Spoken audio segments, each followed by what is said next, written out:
नमस्कार, न्यूज 18 मध्य प्रदेश छत्तीसगढ़ देख रहे हैं आप और शहर का संग्राम में बड़ी खबर से बुलेटिन की शुरुआत। निकाय चुनाव का पहला चरण जारी है। पहले चरण की वोटिंग इस वक्त हो रही है। बुरहानपुर में 3 बजे तक 56% मतदान हुआ है। तो नगर परिषद शाहपुर में 70% वोट पड़े हैं। सतना में अभी तक 55.5% मतदान हुआ है, जबकि चित्रकूट में 62% वोट अभी तक पड़ चुके हैं। उचेहरा में 68.1%, जतवारा में 70.5%, कोठी में 70.9%, तो बिरसिंहपुर में 57.9% वोट पड़े हैं। और दोपहर 3 बजे तक बैतूल के 3 निकायों में 60.51% मतदान हो चुका था और सर्वाधिक 81.67% मतदान शाहपुर नगर परिषद में हुआ है। और आंवला नगर पालिका में 61.51% और बैतूल नगर पालिका में 59.01% मतदान हुआ है। शांतिपूर्ण तरीके से मतदान की प्रक्रिया जारी है। सभी दिग्गजों ने भी आज सबसे पहले अपने मत का इस्तेमाल किया। तस्वीरों के जरिए आपको दिखा रहे हैं। अलग अलग जगहों पर वोटिंग जारी है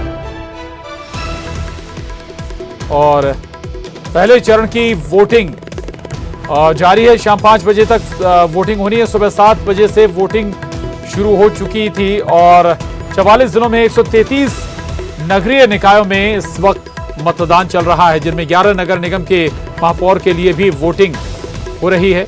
13,148 मतदान केंद्र बनाए गए थे, वोटिंग बूथ बनाए गए थे।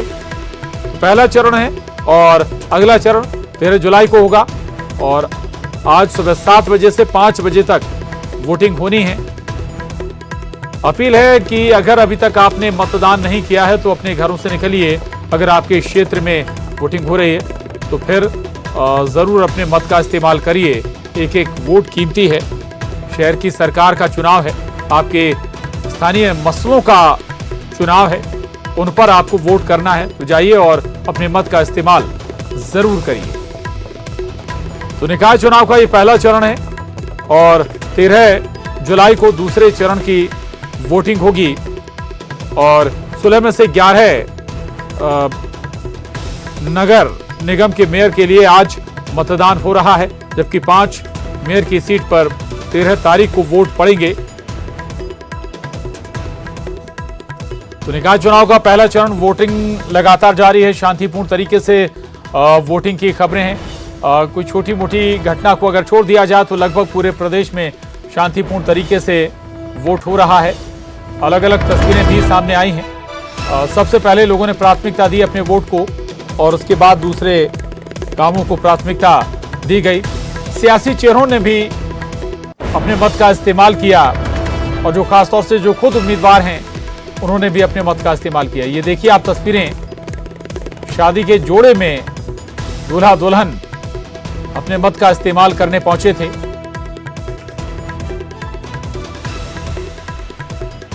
ये तस्वीरें भी बताती हैं कि अगर वोटिंग हो रही है तो पहला काम फिर आपका वोटिंग होना चाहिए, अपने मत का इस्तेमाल होना चाहिए और यही इस जोड़े ने किया भी।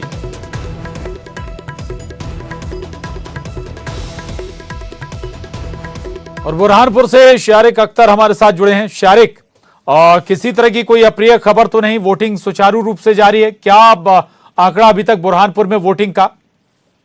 देखिए, अभी 3 बजे तक बुरहानपुर नगर निगम में 56% औसत मतदान हो चुका है।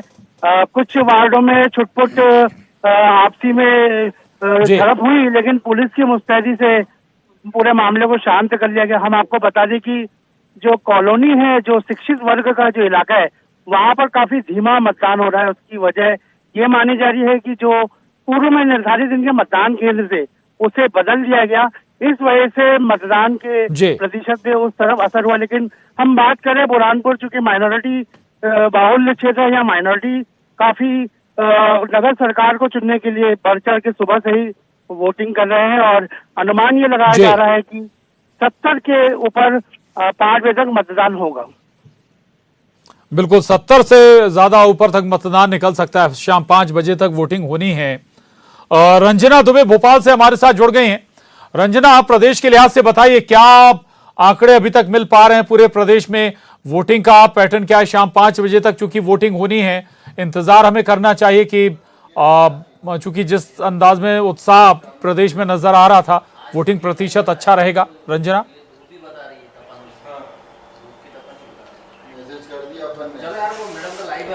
जी प्रशांत, बिल्कुल। अगर दोपहर 3 बजे तक की बात करी जाए तो अभी जो परसेंटेज है वो 50 से 52% मतदान के जो परसेंटेज हैं वो निकलकर सामने आ रहे हैं। और दोपहर 1 बजे तक की बात करी जाए तो मतदान का जो परसेंटेज था वो सबसे ज्यादा आगरमालवा और रतलाम में ही देखा गया था, जहां पर जो बढ़ चढ़कर लोग घरों से बाहर निकले और उन्होंने मतदान किया था। हालांकि शाम 5 बजे के बाद जब मतदान की पूरी प्रक्रिया हो जाएगी और उसके बाद ही जो आंकड़े हैं वो साफ तौर पर निकल कर आएंगे और कुल मिलाकर यही कहा जा सकता है कि 65 से 70% तक ये जो आंकड़ा जाने की जो उम्मीद यहाँ पर जताई जा रही है कि फिलहाल ये जो आंकड़ा है 65 से 70% तक जा सकता है। लेकिन जिस तरीके से अभी रफ्तार है उसके लिहाज से अगर देखा जाए तो मतदान की जो प्रक्रिया है या मतदान करने वालों का जो रुझान है वो थोड़ा सा कम यहाँ पर नजर आ रहा है प्रशांत। लेकिन अगर हम सागर नगर निगम की बात करें तो यहाँ पर अभी तक जो मतदान का प्रतिशत है वो 53% यहाँ पर निकलकर सामने आया है कि लोगों ने अब तक दोपहर 3 बजे तक 53% का जो मतदान है वो किया है।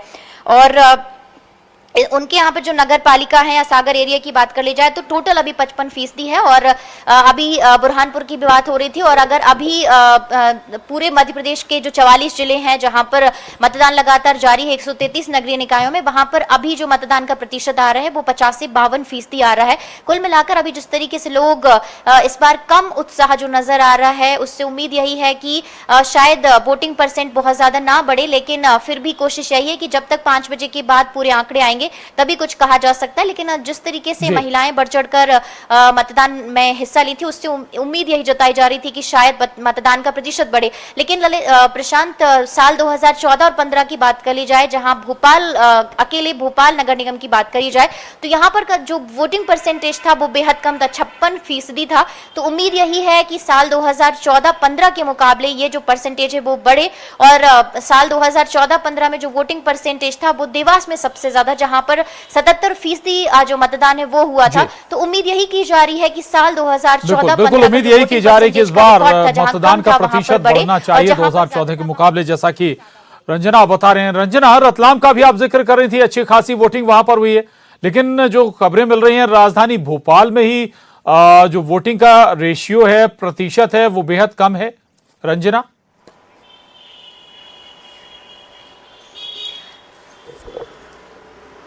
जी प्रशांत, बिल्कुल, क्योंकि सुबह से जिस तरीके से बूथ पर हम लोग पहुंचे थे और वहां पर मतदान की जो प्रक्रिया है वो चल रही थी, लेकिन लोग उतने ज्यादा उत्साहित नजर नहीं आए। सुबह के वक्त ही जितने लोग पहुंचे उतने ही नजर आ रहे थे, लेकिन इस बार जो लंबी लंबी कतारें हैं वो देखने को नजर नहीं आई। ज्यादातर मतदान केंद्रों के हाल कुछ यही नजर आ रहे थे। तो हो सकता है कि शायद अवेयरनेस बहुत ज्यादा लोगों तक नहीं पहुंची हो, या फिर जो स्थानीय मुद्दे हैं उसकी नाराजगी भी है। लेकिन अगर नाराजगी है तो विकास के लिए या फिर बदलाव के लिए ही सही, लोग घरों से बाहर जरूर निकलते और मतदान करते। लेकिन इस बार मतदान की जो प्रक्रिया रही, खास करके शहरी इलाकों की बात कर लें और भोपाल की बात कर लें जो कि राजधानी है मध्य प्रदेश की, लेकिन फिलहाल यहाँ पर लोगों का उतना ज्यादा रुझान नजर नहीं आया मतदान की प्रक्रिया में, जितना की उम्मीद की जा रही थी कि लोग घरों से बाहर निकलेंगे, मतदान करेंगे। हालांकि इस बार महिलाएं जरूर निकली हैं और वो वोट जरूर डाली, क्योंकि यहाँ पर दोनों कैंडिडेट महिलाएं ही हैं।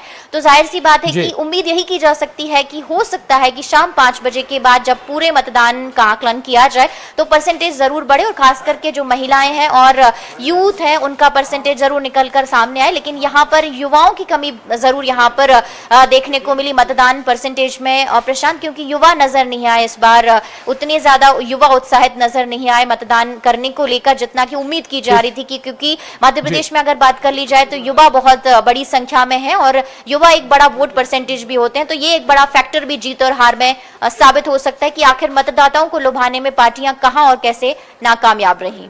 जी बिल्कुल, महिलाओं का आप जिक्र कर रही थी, दोनों महिला कैंडिडेट हैं, बड़ी कैंडिडेट, जाहिर है कि ऐसे में महिलाओं का उत्साह होना लाजमी है। और दूसरी बात यह कि रंजना, ऐसा नहीं कि मौसम ने भी सहयोग ना किया, अभी तक तो मौसम साफ ही रहा है, मौका भी था लोगों को वोट डालने का। हम आशा कर सकते हैं कि शाम तक शायद ये रेशियो बढ़ जाए 5 बजे के बाद तक।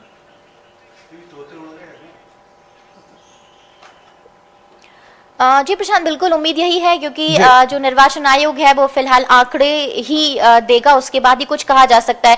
क्योंकि जब आंकड़े पूरी तरह से आ जाएंगे शाम 5 बजे के बाद, क्योंकि 5 बजे तक तो मतदान होना है और उसके बाद भी अगर कोई पर्ची लेकर पहुंचता है, लाइन में लगा हुआ है, तो जब तक वो मतदान नहीं कर लेगा तब तक जो उसकी मतदान की प्रक्रिया है वो लगातार चलती रहेगी। ऐसे में जो आंकड़े हैं वो 7 बजे तक ही अगर कहें तो निकल कर सामने आएंगे, जिसमें पूरी तरह से स्पष्ट होगा कि इस बार 11 जिलों के 133 नगरीय निकायों में कितने प्रतिशत मतदान हुआ है और इसमें महिलाओं का मतदान प्रतिशत क्या है और पुरुषों का मतदान प्रतिशत क्या है। लेकिन अभी दोपहर 1 बजे तक जिस तरीके से आंकड़े आए थे प्रशांत, उससे यही जाहिर हुआ है कि जो महिलाएं हैं इस बार पुरुषों के मुकाबले वो कम निकली हैं और जो पुरुषों का वोटिंग परसेंटेज है वो महिलाओं के वोटिंग परसेंटेज से ज्यादा है। हालांकि ग्राम पंचायतों का जब मतदान अभी हुआ है, पहले चरण का, दूसरे चरण का, उसमें महिलाओं का जो वोटिंग परसेंटेज है वो ज्यादा रहा है। यानी जो ग्रामीण इलाके हैं वहां पर महिलाएं ज्यादा अवेयर नजर आ रही, लेकिन शहरी इलाकों में वो अवेयरनेस अभी महिलाओं का अमूमन वोट प्रतिशत ग्रामीण क्षेत्रों में, जैसा कि रंजना बता रही है, ज्यादा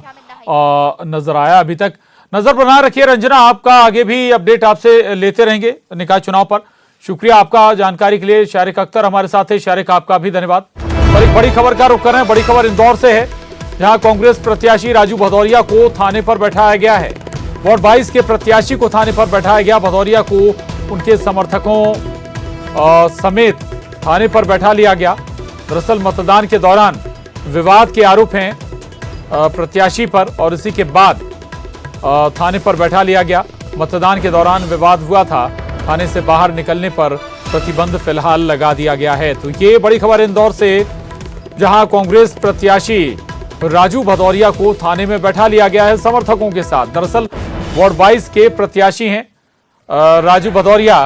कांग्रेस की ओर से बताया जा रहा है कि विवाद हुआ था और विवाद के बाद ही उन्हें उनके समर्थकों के साथ थाने में फिलहाल बैठा लिया गया है। और संभव है कि ये तब तक इन्हें थाने से बाहर ना जाने दिया जाए जब तक कि वोटिंग पूरी ना हो जाए। तस्वीरें देख रहे हैं आप, विवाद की स्थिति बनी थी।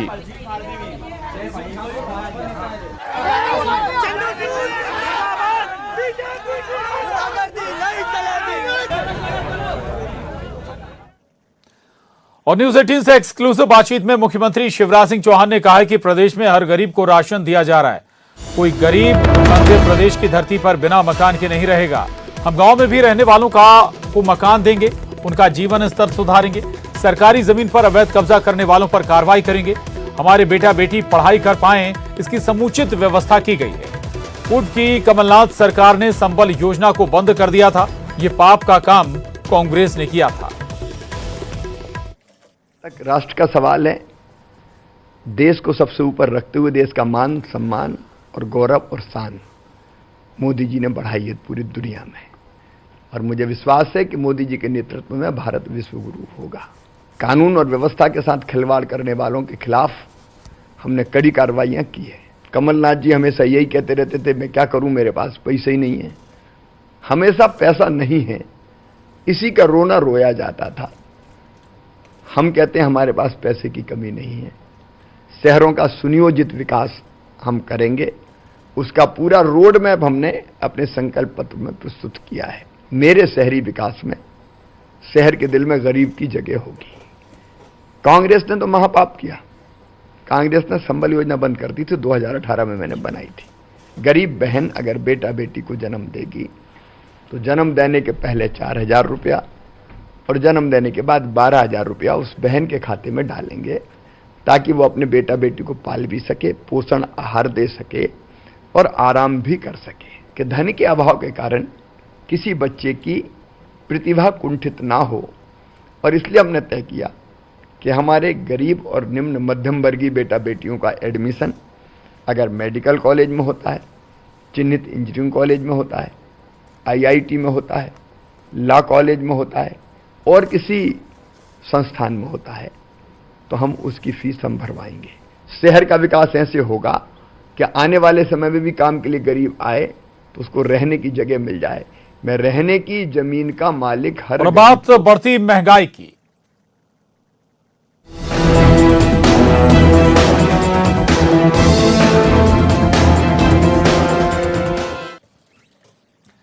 घरेलू गैस सिलेंडर के दाम एक बार फिर बढ़ गए हैं। दाम में 50 रुपए की बढ़ोतरी हुई है। राजधानी रायपुर में गैस के दाम पहले 1074 रुपए थे और अब 50 रुपए बढ़ने के बाद दाम 1124 रुपए प्रति सिलेंडर हो गए हैं घरेलू गैस सिलेंडर के। और इधर कांग्रेस ने भी बढ़ती महंगाई पर सवाल उठाए हैं। वहां से ही घरेलू गैस सिलेंडर के दाम एक बार फिर बढ़ गए हैं। इजाफा हुआ है दामों में, 50 रुपए का इजाफा हुआ है घरेलू गैस सिलेंडर के दामों में।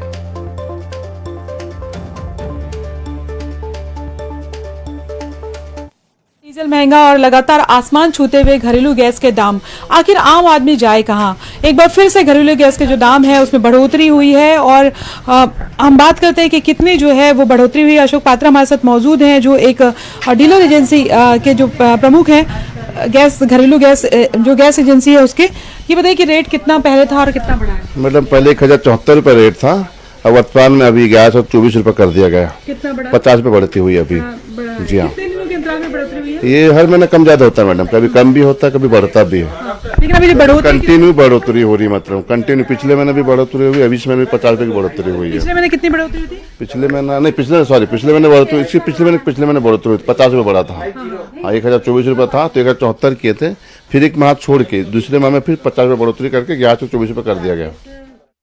रसोई गैस मोदी सरकार के पहले 400 रुपए में मिलती थी। मोदी सरकार के आने के बाद अब उसकी कीमत लगभग 1150 से 1150 रुपए हो जाएगी। महंगाई दूर करने का वादा करके जनता को ठगने वाली भारतीय जनता पार्टी की केंद्र सरकार अपनी गलत नीतियों के कारण लगातार जनता के ऊपर महंगाई का बोझ डाल रही है। खाद्य तेल के दाम बढ़ गए, पेट्रोलियम पदार्थों के दाम बढ़ गए, पेट्रोल डीजल 100 रुपए के पार हो गए और रसोई गैस के दाम तो अब गृहिणियों के पहुंच से दूर होते जा रहे हैं। और अब बड़ी खबर है कांकेर से, जहां पुलिस को बड़ी सफलता मिली है। 13 लाख के इनामी 2 नक्सलियों ने सरेंडर कर दिया है।